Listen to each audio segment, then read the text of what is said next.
going on, people? Welcome back to the BV Sports Show, and this is going to be a bonus segment where we talk about players that might be on the move in the summer transfer window. We're going to start off with Liverpool and Trent Alexander-Arnold situation. Boys, what do we think? Oh, Well, I can't lie. Speaking to a Liverpool fan just on the weekend, they hate him. They're fuming, and their reasoning was this has been happening for over a year, and apparently, well, they're saying like if he knew he wasn't going to sign, surely he would have should have come out earlier with it, get over done. They feel like he's allowed this to drag. Mm-hmm. Do you think he's allowed this to drag, or do you think might have been maybe the club that have not had any communication? They've kept a bit quiet with him. He's probably waiting, like, yo, like what's going on? Like, you lot not trying to offer me. I think knowing football the way I do, I think there's definitely been internal discussions over the course of the last 18 months to 2 years. And obviously, I think what happens a lot of the times is a player or his agent will be talking to the club, and they'll be saying, "Listen, we want this. What do you think?" And they'll be obviously negotiating, tussling back and forth, saying, "Oh, we're willing to offer this. We're not willing to give this. Or we'll give an incentive in this, whether it be appearance bonuses, or I don't know, incentives and other things that may kind of like make a deal happen." And I think personally, Trent's thought to himself like, "Oh, they're not offering me what we want." I'm not saying I know this. I'm saying I'm just assuming from the way I know football to a degree that they haven't come to an agreement on. So do you feel like he's felt entitled to a certain amount? I think considering what he's done for the football club, he's won everything there is to be won. Yeah, There's one he's done it. That's what I was thinking. And I think if you hear like a lot of like old school players, like for example Gary Neville speaks about it a lot. He says like players that come through academies are usually the ones that are treated when they become like star players. They're usually the ones that ain't treated with the same kind of respect and love as like a foreign superstar would coming over. They don't get paid the same kind. Especially in the Prem now. Yeah, they don't get paid the same kind of money. And they're not offered what they're really worth, to be honest. Do you think it's because he's looking at maybe Virgil and Salah, he's thinking what they might get? And Do you know, mate? I don't know, because like nowadays player power is like an all-time high as well. Definitely. And it's not even just like an agent anymore. It's not just one person dealing with them. If they have like an entourage of people around them that they talk to, that they get in negotiations with. And I think Trent's played it smartly, I think, as well. But you can see why the Liverpool fans will be kind of annoyed as well, because at the end of the day, he's also going on a free. They're not paying for someone of Trent's quality and Trent's ability. You feel like from a Liverpool standpoint, you need to be getting some sort of cash from him in some more, right?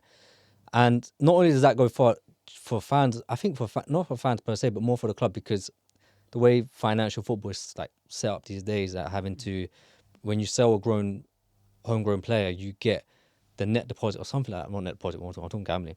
Like the whole net funds and whatever it is, like it goes much more higher than it would if it was bought. So I'll be honest, sorry to cut you. I used to think like that myself, yeah. But then I thought about it, and I've heard like other people talk about it in the podcast as well, and it's just like, he cost you nothing. He come through the academy. He's been at Liverpool for 20 plus years. Bro, he's won Champions League, Premier League, FA Cups, all of he won everything, Club World Cup. He won everything. He doesn't owe them anything anymore. That's what I'm saying. He doesn't owe them nothing. He's giving you everything. Do you know what I'm saying? So it's like. But that's what I'm saying. I think it's just the silence from him. I think that's what fans are probably disappointed about. What are you supposed to say? I want to leave. No, I want to have a new adventure. I want to try something new. They're never gonna appreciate him saying that. I think there were hints though along the way. I think one thing that stood out the most was the Ballon d'Or talk, when he said, "Oh, he wants to win the Ballon d'Or," and that's when he realized. And that I think, well, not him per se, but I think most fans realized in that moment that there's a good chance that he's probably going to be going to Real Madrid, because let's be honest, in the past few years, I think like 90% or 95% of players that have won Ballon d'Or have come from either Barca or Real Madrid.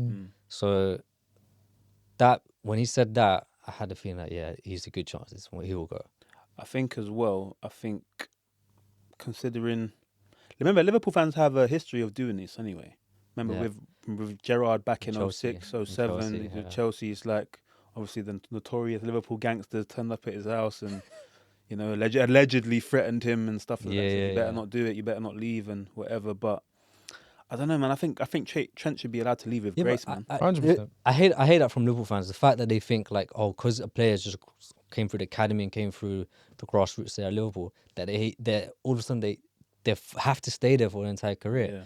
Real Madrid's an amazing club to go to. Biggest in the world. If he went somewhere in the Prem, elsewhere, like the way Gerrard sort of handled it as well to go Chelsea maybe was a bit bad, because they were the top club at that time. Chelsea, they were the most highest paying team as well in the country. Yep. But in Trent's defense this time round, he's literally going to the biggest club in the world. Mm-hmm. Everyone knows that, and it's guaranteed their trophies after season after season after season. So, and it's something different. I think it's something that, as you British fans, football fans, we should consider. We should do more often. Like try and not push players away, but sort of like help them go abroad as well. Because I think over the past few years, English players have always just stuck to England football, no matter what. They'll go from like United to Arsenal, or Arsenal to Liverpool, or Liverpool to Chelsea, and bounce around those clubs. And it's a breath of fresh air to see players that are here from England going abroad. Yeah, I think over the last maybe like 8 years or so, I think that's kind of changed over in a sense, because you see a lot of young players going to Germany, for example. Obviously, Jude went to Germany, Sancho went to Germany. Yeah. Kane's now is Germany. Kane's in Germany now, but I think that's kind of changed the landscape over the last like 8 to 10 years. But in saying that as well, I think I agree with you totally. I think when Real Madrid come calling, 99% of people are never turning it down, and I don't think they should. I think, again, considering Trent's given 20 odd years to Liverpool, won everything there is to be won, I think they shouldn't begrudge him for wanting to go have a new adventure, and obviously join the best club in the world on face value. So yeah, but moving on from Trent and moving to Mo Salah and Van Dijk, what's your boys' thoughts on them two? Do you reckon they're going to stay? Do you reckon they're going to go? One's going to go, one's going to stay. Which one? I think Salah was always hinted at. He's always wanted to stay. Every time. He's not been quiet about it at all. It's just the fact that Liverpool don't want to break their wage bills, and for one player, especially a player that's only going to be there for just 1 or 2 more seasons, and the age is worth that though, isn't he? Yeah, I would definitely say he's worth it for 1 season, but that's what I'm saying. For them to break it for one player, and then you're gonna have like other players saying, "Oh, I want this because he's had this season." But they're not Mo Salah though. They're not, but they can always make a point that they're contributing to what they're achieving right now. But maybe not. They don't have the goals or the numbers to back it as Salah does, but they also have age on their side as well. But see, for me personally, I look at it differently. I think Salah's 32. I don't see what's wrong with giving him a 2-year deal. I don't see what's wrong with it. You're performing at a world class level. You're one of the best players in the world. You're the best player in the Premier League currently. Give the man his money. Yeah, he deserves it. It's not like he doesn't deserve it. It's not like he's like for argument's sake, like Marcus Rashford and saying I want this for my new deal and all that. You know what I'm saying? He's literally the best player in the league. Give him his money. Yeah, he's definitely got a book behind him to back it with it. Everything and he's saying. Like we said on the podcast, probably the last couple of weeks or couple of months ago, we said like the money you're going to spend on Salah is going to be less than what you're going to need to pay to replace him anyway. If you're going to get someone of that kind of quality, so do you know what it is? I think it's cheaper to give him his money personally. I think it also depends on what kind of clubs come sniffing around for those players. Saudi Arabia, that's what realistic. That, or again, maybe one of the top Spanish teams might come, but I don't know. Yeah. That will happen, but I don't see it. other than that, I think because they know they're losing Trent, I don't think Liverpool know. I think Liverpool will probably think that they have to act fast now. Yeah, I think Salah's going to stay personally. Really, you think he'll sign? I think he's going to sign. I think so. Ooh. What do you think, boys? Quickly. I don't know, man. Because also when he gives his interviews, he's acting like he doesn't know what's happening. I think maybe. I don't know, man. I'm a bit 50-50 with that. I think Van Dijk's an interesting one as well. I think a lot of people, because Trent's already leaving, and all the talks about Trent and Salah, a lot of people forget Van Dijk as well, like you said. Yeah. But he's another thing. Go on. He's literally been the best centre back in the Premier League for the past 5 seasons, or since he joined Liverpool, pretty much. Definitely. So he's probably. There's that famous saying I think Fergie once said: "Defense wins you titles." Facts. And when Van Dijk and Alisson joined Liverpool, 2 seasons after they won the league, 2-3 seasons. So that says a lot as well. But I think, from my point of view, I think it's more important for Liverpool to keep Van Dijk. I just think as a defender, as someone you need at the back, especially with his quality, you don't want to lose him. You can't lose That him. leadership role that he has. And he's got that leadership role. And do you know what? Van Dijk steps up in the big games as well. And that's not throwing shade at Salah, but that he does. Yeah, but unless you're gonna replace Mo Salah with Bukayo Saka, for example, who are they gonna buy, or who's willing to? What are they gonna do to replace Mo Salah with them goals? I go for Rodrigo. I'm hearing talks about Rodrigo. There's always talks of Rodrigo like being the guy to leave Real Madrid. So he'd be a good buy for them. I think it's a good buy, but it's a slight gamble as well. It's a gamble. Yeah. In what Slight sense? gamble. In what sense? Because he's young. He's not. No, I know he's not. I know not in that sense, but I think if he's gonna come, it's gonna take him I reckon it'll take him like a year or two to acclimatize to the league. But yeah, I don't know. I'd do my best to keep both of them. That's what I say. I think now this Trent thing's happening. I think they're gonna try and. I think they probably think they have to try and keep both of them. They have to keep the stability of the team. They have. And I think slot might be important to that as well. Yeah, most definitely. Because I think if they didn't have the season they had, I don't think they would have stayed. Okay, moving on to Newcastle United's star striker, Alexander ISAK. Obviously, what's our thoughts on him? What do you think is going to happen for him in the summer? Oh, Carlos, mate. I said this a couple of weeks ago. I think heavy for a while. I think the only place for him is abroad. Nah, surely. I don't think he will stay in. I don't think abroad where? I don't know, man. Barca. Yeah. Or place Lewin Lewandowski, even though he's doing numbers still. I think the age goes a long way as well. Yeah, I do hear the age, but he's still performing. But then again, yeah, exactly. I mean, goals in the league already. Unless Arsenal break the bank for him, but I feel like I don't know, man. I guess there's no loyalty in football, but he seems like he really loves that club, and I don't feel like he feels like if he goes somewhere else, he might be betraying Newcastle. I don't know. You know, I get that vibe from him. Is it betraying though? Or is it making a step up? It is making a step up, but I guess even though Newcastle are pushing, I think if they get Champions League. Remember, they're stuck in the PSR. Yeah. Well, their financial situation is getting better, so. Yeah, it's getting better, but they're still kind of. Yeah. And they're winning trophies. They're making strides. They are. On the pitch as well. They are, but could he be locked in like another Harry Kane situation where it's like, do I stay? Should I go? Yeah. Are we going to continue to ascend, or are we going to stagnate at some point? Like, because who else Liverpool heavily linked. I think that would be a great move, personally. But I think that'd be a great move. Me personally, I'd love to see him at Barca, but I do think Liverpool and Arsenal got to have a say for it, because Arsenal, I mean, they need a striker. I know he's that role he brings to the table, and he's proven. He's not like Gyökeres, that you've been heavily linked with as well, where you don't know if he can actually do it in the Prem week in, week out. Whereas ISAK, I think his link up with the players that you guys have right now would be just, it'd be crazy. I can't lie. I'd like to see him go to Liverpool. I'm not gonna lie. I'd like to see it. But then him going to Liverpool would make sense as well, because they don't have a formidable striker. They have Jota, fair enough, but he's too in and out of that team starting 11. So, and Isak's durable as well. Exactly, very durable. Isak's always had Liverpool's number as well. Yeah, he's always had their number. Van Dijk's. Do you think Champions League will come into play in a decision, or?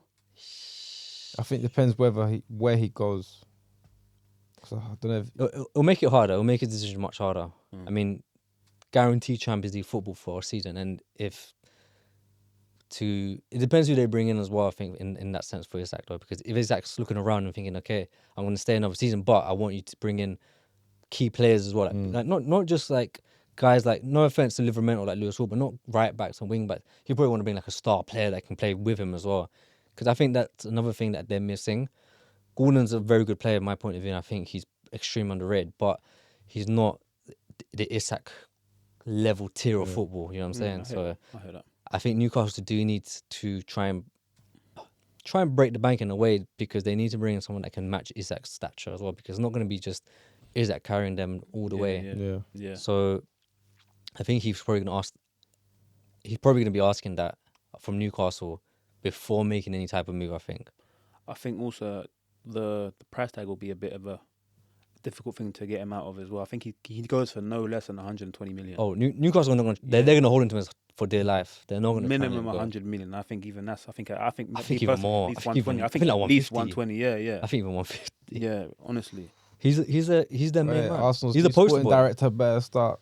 He's got a job on his hands, to be fair. Start working magic, because got a job on his hands, to be fair. He's got a good reputation. Like I say, he's come from Atletico. All the players that he's signed. You know what I mean? He's been part of the La Liga winning sides, Champions League finals, all those players he's got through. Atletico are an underrated team, you know, in regards to like the package that they are. I think with all the players they've got in. they're not respected enough. But last two to touch on, Man United, Marcus Rashford and Jadon Sancho's situations.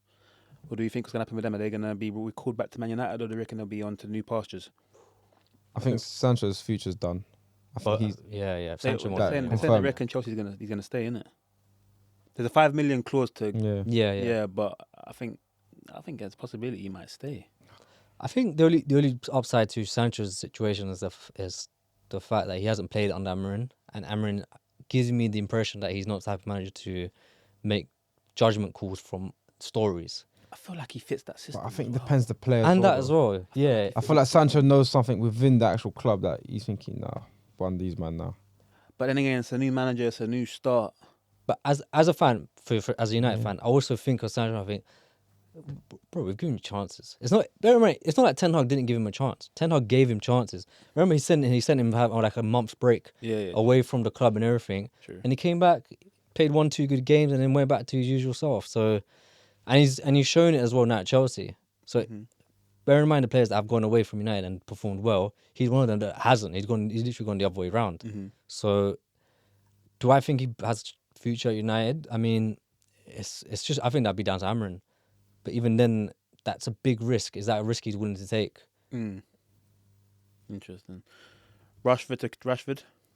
I think I've always liked Rashford. I think Man United would be crazy to let him go. Me personally, because when Rashford's firing, obviously you, as a United fan, it's a different viewpoint for you. But I think when Rashford's in the right mindset, I think he's exciting. He excites me anyway. It depends that relationship there with Amorim, what it's gonna be like.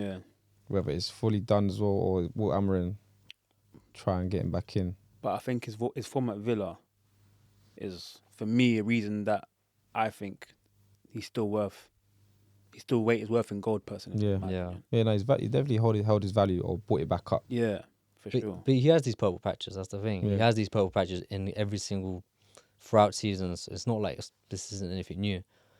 But him coming back, I think with that, I was a bit more tricky because Ruben Amorim has already had the experience of working with Rashford, so it's not like he's Jadon Sancho coming with like someone he's never seen before in training ground. And again, what Rashford brings to a team and to a club, especially just United stature, it's a bit of an issue because gossip, all this talk about him having this and that, it's always going to be there. So I'd like to see him go because of that, because it's just too much. As a United fan, for me, it's a lot to handle. I can't imagine Amorim, like what it must be for him, like getting asked these questions week in, week out about him.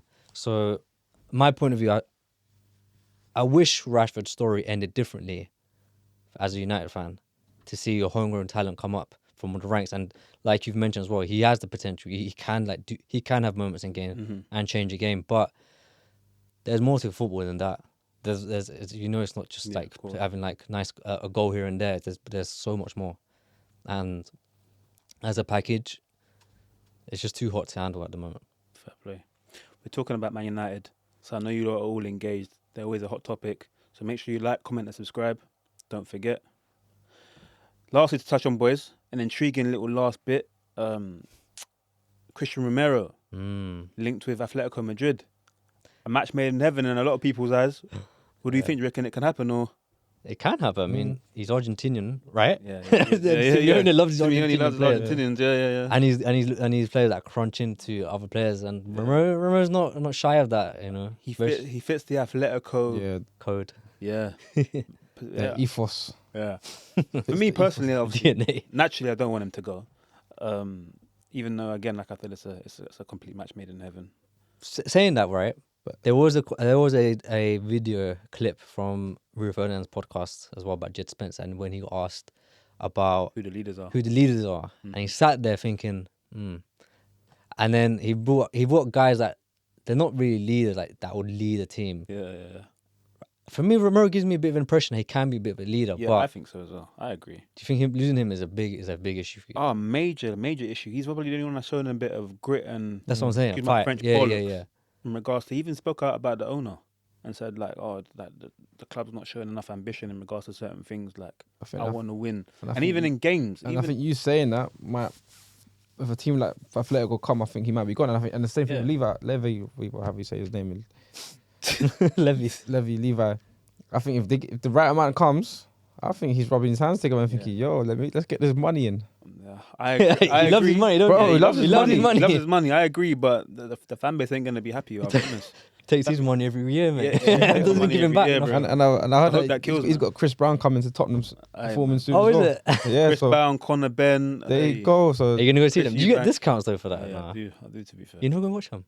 Well, Chris Brown. No, not Chris Brown, but maybe Conor Ben. Yeah. And Conor Ben. Conor Ben. yeah, I was thinking Chris Brown is. Do you know what? People have told me to go. You know. Yeah. People have told me to go, but so might I've go. been It'll be a told. vibe. So It'll I've be a been vibe. told. So I've been told. I'm kind of being swayed a little bit. Yeah. I'm contemplating it. I'm not gonna lie, but If you go to Beyonce's, you gotta go to Chris I didn't go Brown's. to Beyonce. No. Okay. Mariah Carey's my goat. I'm not gonna lie, but Okay. But yeah, Romero. No, I think I'll riot, man. All right, because again, that's one of our leaders. It's actually like one of our leaders, and even in games where we're up against it, Yeah. and we need someone to step up, it will be him playing at centre back that'll be charging forward and trying to win us the game and stuff. So it's like, nah, it'll be sad to see him go, but He's a key player in your squad for sure. for sure. But yeah, but that's all we got time for in this bonus segment. It's been a decent little conversation about some players and the movements in the summer. Nice little talk. Thank you, gentlemen. Again, like, comment, and subscribe. Don't forget, click the tab below on the YouTube. You know where to find us. BV Sports Show. Thanks again for watching. We'll see you again next week. Peace.